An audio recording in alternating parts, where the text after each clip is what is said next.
Welcome to the first 2025 edition of the Authors Showcase Series, presented by the South Florida Writers Association, a nonprofit organization whose mission is to promote literary arts and support writers. Today, we have two very special guests. First, I will introduce Jeanette Stephens-El. She's written numerous books and poetic offerings under her pen name, Raining Deer. She has a storied history with South Florida's diverse arts and literary scene through journalism, production of, and hosting of literary and cultural events and workshops. Not to mention her foray into the celebrity realm as it ushered South Florida into the limelight of Hollywood. And Jeanette, I'll let you introduce our fellow writer here. Thanks, David. And this is my sister friend for many, many, many years. And she is Her Royal Grace Queen Mother, Iya Orite Olashowo Adefunmi. She was the senior queen of Oyotunji African Village. Located in Sheldon. In Sheldon, South Carolina. Beautiful. Thank you. And I just received the beautiful book. I guess it's kind of in reverse right now because of the camera, but it's a beautiful book, Seeds of Awakening, the creation of Oyotunji African Kingdom, the first 25 years, 1970, 1995. So would the two of you be kind enough to discuss what inspired this book, the creation of this book? Well, I'm just going to briefly just shed that I met Her Royal Grace Yarite back in the early 80s. And her and her husband, who was the founding king of Oyotunji African Village in South Carolina, would come to South Florida and do programs. And that's how I met her. And we struck up a friendship and a kinship. And from there, her husband and she decided they wanted to document the founding of the village, which really, as I say now, has become a kingdom.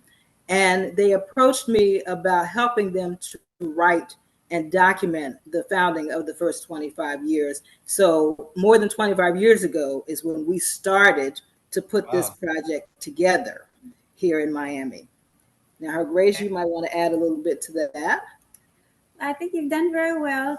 My king, my husband, Osageman Adefumi the first Yoruba proclaimed king by the Oni of Ife from Ile Ife, Nigeria, was so enamored enough to make my husband. He called in all the Oyo Macy or the kingmakers when he found out there was a Yoruba village in Oyotunji. He said, let us investigate and see what this is all about. And when the Oba was able to go to an Orisha conference, which is a conference of the World Conference of the Orisha Voodoo people, he called in the Oba to his Oyo makers. He said, go check this man out. See, what is he all about? And when he spoke to the Oba, he was speaking in Yoruba, and he knew of his ancestry from Dahomey and from Abeokuta and from Oyo in Nigeria. He had such history in his head that was so quick to elaborate on the Oni of Ife was so impressed. He said, "This man, he is a king returned. Take him to the temple. Call the kingmakers, Oyo Macy, and make sure that they solidify this man's kingship in America." And that is what they did. June the 5th, 1981, they crowned him Oba Bale of Oyotunji Yoruba Village in America. He was one of the first African Americans to be claimed king for this side of the Atlantic, because we were brought, all our ancestors came over here in my ancestors arrived here in the soil in 1600s. His ancestors probably came in the same time in the 1700s. And we have been fighting our way to try to find out who we are, where we are, what we belong to. And through divination, through prayers, through worship, and veneration, our ancestors have revealed to us who they really were. Fantastic. And so that sounds very book worthy. So you guys, 25 years ago, you decided we got to make a book about the creation of this kingdom. No, it didn't happen like that. Okay. Declared one day in our community I think was about 15 years old. When he came out, we did what we call a reading of the week. And in the reading of the week, I think it was Olokun, the god of the great sea, because many of us did not make it here. Many of us were lost at sea. Many of us were thrown overboard. Many of us jumped overboard because we did not want to come to this country. During the Middle Passage. During the Middle Passage. And he said, the spirits of the ocean, the god Olokun, says, you must document this. You must create a small project so when visitors come, they understand that this is not a fly-by-night activity. This is an academy. This is a place where an arts ministry where people can come and study their ancestry. And so he made all of us create something that we could hand to the visitors, that we could come to. We say, here's a booklet. It's only $2. You can study about our village, because we were very low on money. Income was a very resourceful thing then. So you had to be able to sew or write something. I sold books because I was a school teacher before I came to the Yoruba village, and many of us were involved in education in some kind of way. So he knew that we could do something creative. So he said, and it was a town of, at that time, I think there were 10 families, and each family had at least 2 or 3 members in it. And he said, you must create something that Olokun will give you a good mark and say you did well. And so one of the things I did, I started to collect everything that I could. And I just stored it away in a box. And every time a flyer was made or a picture was taken or a company came in or like when That's Incredible came through, wanted to do something in 1986, everything they recorded, because I was head of the tourist department. I was chief minister of tourism. I was the first one that they contacted and said, we want to come in and film your village. So I said, okay, come on in. But remember, before you leave, you must give us something to let us know you appreciate your tour. And you will send us a film of whatever that you made. And that is what they did. And that is what I started collecting. So over those 25 years, I had quite a mess of a mesh is the word. You had amassed. A mess of quite a bit of material in my trunks and everywhere in my house. I couldn't even find boxes with things. And so when I moved to Miami and started unboxing everything, I said, oh my goodness, look at all the stuff that I have. I must get this recorded some kind of way. And since you're both in Miami, since you're both in South Florida, how has living down here shaped this book? How has Miami shaped you as writers? Well, for me, I've written several books, but I've always been a student of history, and so when the Oba and Her Grace and their chiefs came through, and one of their chiefs was my godfather, when they came through and I became more acquainted with them, as a student of history, it really piqued my interest because of the foundation of Oyotunji. It's important to realize that her husband, Oba Osage Manadi Fumi, started out in Detroit. He traveled the world. He was a Garveyite. But he started out in Detroit and went to Egypt, and then he ended up in New York. And when he went to Egypt, that really imbued him with the spirit to try to really reconnect to his African ancestry. And he came back studying really fervently and talking to people about what he had uncovered through his studies. Yeah. And one of the great things that he did, because a lot of people don't know the influence that people in Oyotunji have had on African American identity, he went there and back to New York and started making dashikis. He actually would draw out the pattern, make them, share them, give them away, show people how to make them, because he said African Americans need to identify with their African ancestry and their African heritage. So he started making these dashikis and talking about African heritage and culture. On butcher paper. He would lay butcher paper out on the floor in his little coffee shop in 116th Street and 7th Avenue. And he said he had a bunch of drummers who had beautiful African drums. He said, y'all are drumming in the wrong kind of clothes. You can't really use your arms. He said, you must have these, what we call drummer's jackets. So he made them, and there was opening in the sides on each side. And the men put them on, and they said, oh, this is so comfortable, like it's airy. And so when he made them, all the men who were drummers wanted one. So he made a bunch of them, and he gave them to them. There was no charge. Then Next thing you know, he said, "But what else can we wear, Baba? What else did you bring back from Africa?" He said, "Oh, I brought back the buba. The men have long sleeves also. They wear them under agbada, the big long robe that you see the women wear, sort of like the robe that you see the bishops in the Catholic Church wear." He said, "Oh, how do you make those?" He laid that on a brown paper bag and he cut them out. Next thing you know, all the men wanted to strut around town in these African, what they call the agbada. Then the women said, "But Baba, what about us? What do the women wear? The men are looking so sharp and strutting around town. What do the women wear?" He said, "Bring me some cloth."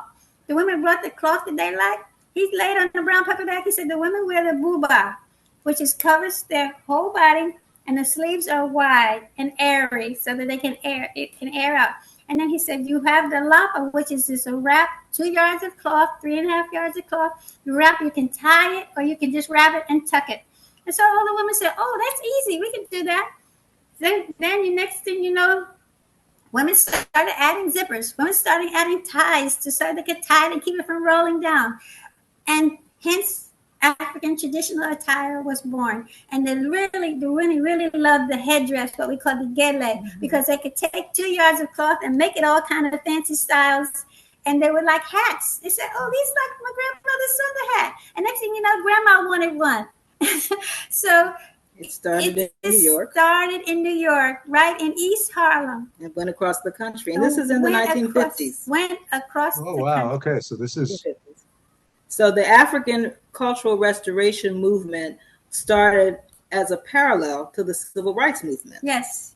So at that time, you had all of these different groups in the Black community starting and trying to do things to uplift the African American community. Back then we would call Negroes and coloreds, And so whatever the NAACP, the African Cultural Restoration Movement, different groups, the Black Panthers, yes. the Black Muslims, they were all doing their own thing, trying to uplift Black people. Yes, yes. And this was one of the groups, the African Cultural Restoration Movement, and eventually Osejman determined that they needed to move south and start a village so that they could practice the Yoruba culture. Because no one was going to get up and go 9 to 5 and work all day and come home and still try to drum all night. What year was this? What year was this when he first went to South Carolina? And he went to South Carolina in 1969. That's the first time he stepped foot in South Carolina. Okay. And then he went to Savannah, and he said, "Savannah's not going to work for this because it's too many people." He said, "We must have our own land. We must have our own little piece of land." And then he went to Brays Point Island in South Carolina. He said, "This is nice." They only had 2 acres of land, and the man that gave it to them very cheap.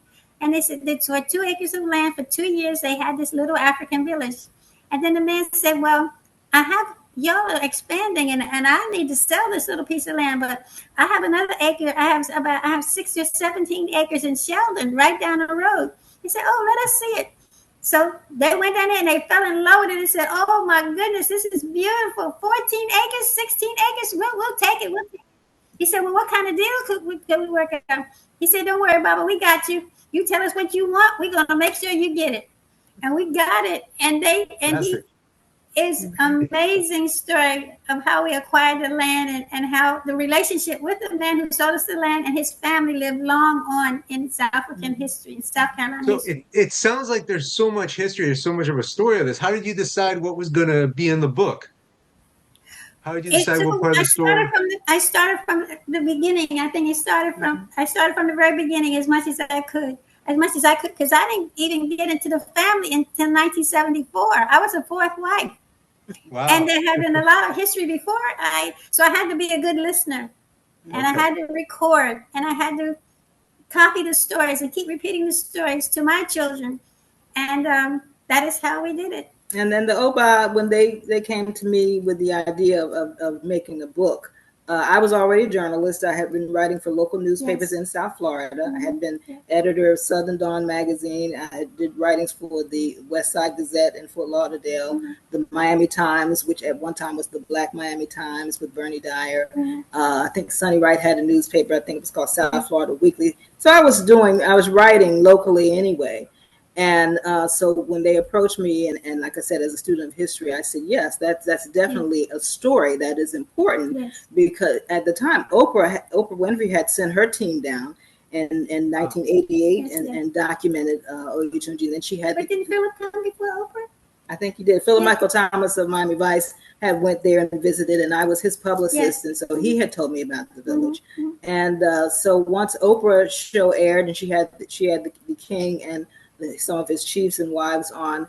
That was a very interesting program that they gave them more exposure. A lot of people started coming through, tourists. Connie Chung came down and did That's Incredible with me and my girls. And Nickelodeon came down and took my two young daughters. I think they were between, 10 and 12 years old. She took my two young daughters and they did a Nickelodeon segment on the African village princesses. Yeah. So it was a beautiful, and so I had everything else. I have the videotapes.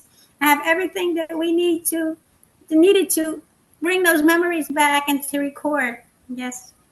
I think the king was on What's My Line or something. We were on What's My Line. We were on That's Incredible, and we were on To Tell the Truth in the 80s. Yes. Mm-hmm. Okay, great. Wow, that sounds like you got a ton of attention. That's fantastic. We got, yes, international attention, because when we went to Nigeria in 19.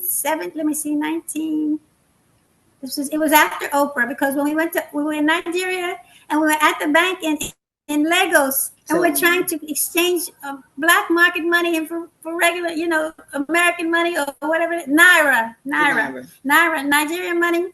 The lady she said, I saw you on Oprah Winfrey show. Wow. I was in Lagos, Nigeria. My husband was just grinning. He said, yeah. He said, yeah, we're just seen all over the world. I was like, oh, that's amazing. I said, hi, Grandma.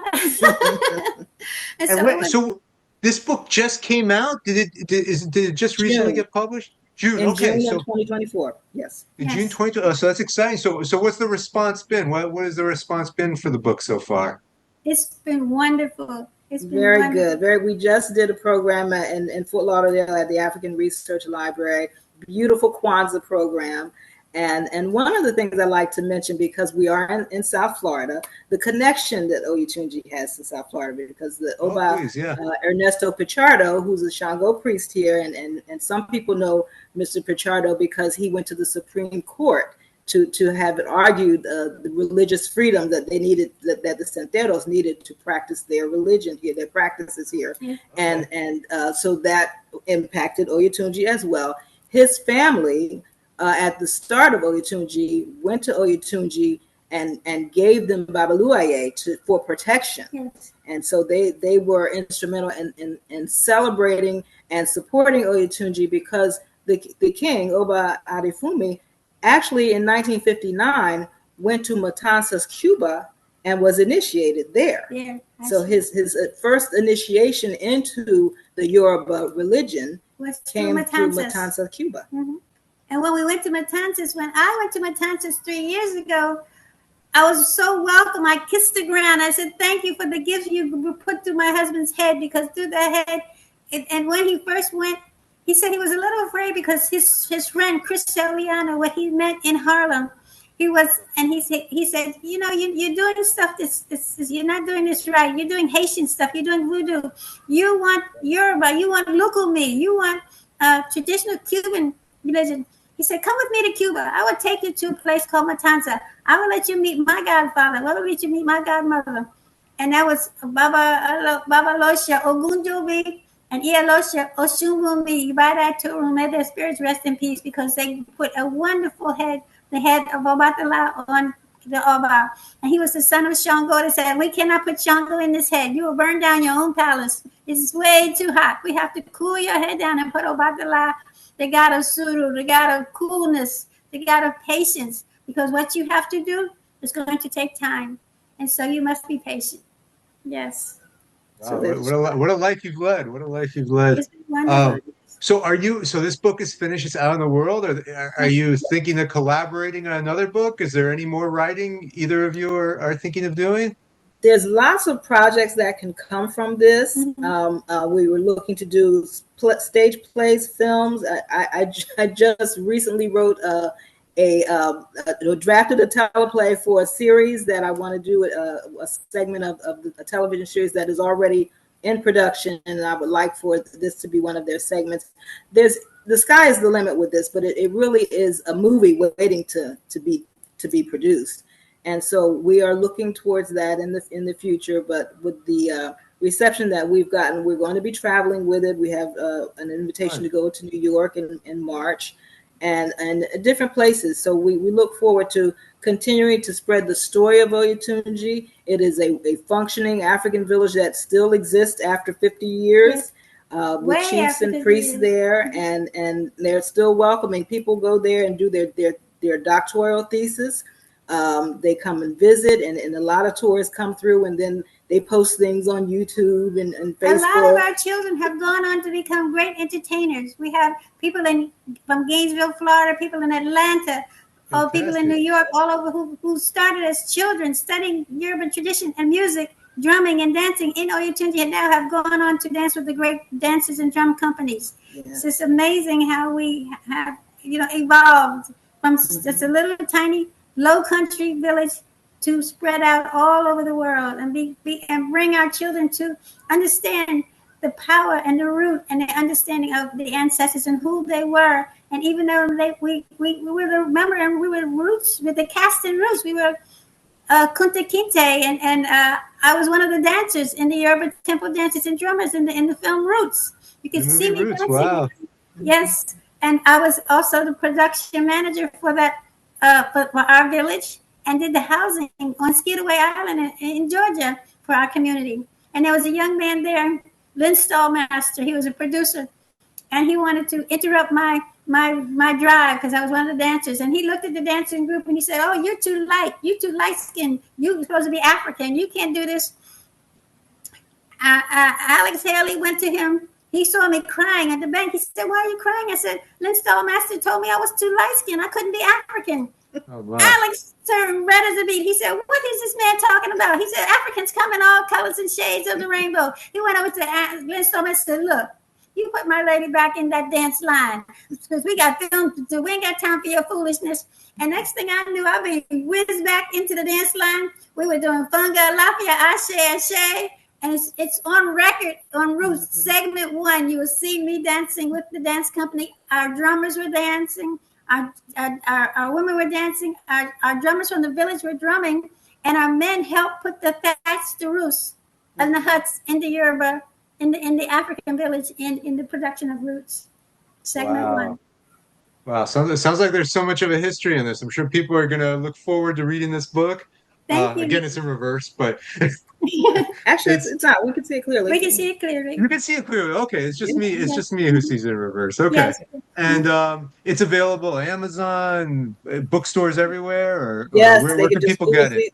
They can Google Seeds of Awakening on Amazon, and it comes right up. On Archway Publishing, you just Google Seeds of Awakening, Oyotunji African Village. It comes up in the Oshowo House. Yes, the Oshowo House. My publishing house. I created a publishing house based on working on this book. So much knowledge filled my head. I said, "Look, I got to put this create my own little publishing house and see what I can do with that." So it really inspired me to stay in the publishing business because as a young 20-year-old, I worked for Random House in New York. Wow. And okay. I had no idea. I just remember this conversation I had with Bennett Cerf and Truman Capote called up from Milan, Italy, saying, "Call that Bennett Cerf to the phone. He's my money. I'm waiting on my advance, and I'm sitting in here in Milan with no money." And so he got finished cussing me out in my head. I said, "Oh, somebody's go get Bennett Cerf." Mr. Cerf was out of the office. He said, "Went and got Mr. Cerf." He said, "Look, please, I need my advance. You promised me that money." And I was like. I was a young girl. I didn't know what to do. I had been put on the desk for one day. And the day that I was put on the desk, that's the day that Truman Capote called and I spoke to him. And that's the day that I met Bennett Cerf that day because I had been working there for 3 or 4 weeks in the mailroom. But the day they wanted me to work the reception desk, the girl was sick. And I sat up in the reception desk and Truman Capote called. She's in her 80th year. That's why she goes back so far. Yeah. It was amazing. You look much younger. sounds like you're ready your next book to be your memoir. Sounds like that could be your next book. Yeah, she keeps telling me that I got to write it for her. I keep telling her that. Okay, all right. Sounds like you're going to be busy through 2025. I think so. Well, thank you so much for your time and telling us about your book. Thank you. My pleasure, and thank you to the South Florida Writers Association. I'm enjoying my term with South Florida Writers Association. I joined recently, and it's been a wonderful experience. And I Fantastic. thank you also, Mr. David, and I thank you, South Florida Writers Association. I look forward to joining you guys, my sister, very soon in that auspicious event of joining that society. I love it. It's beautiful. Thank you. Thank you.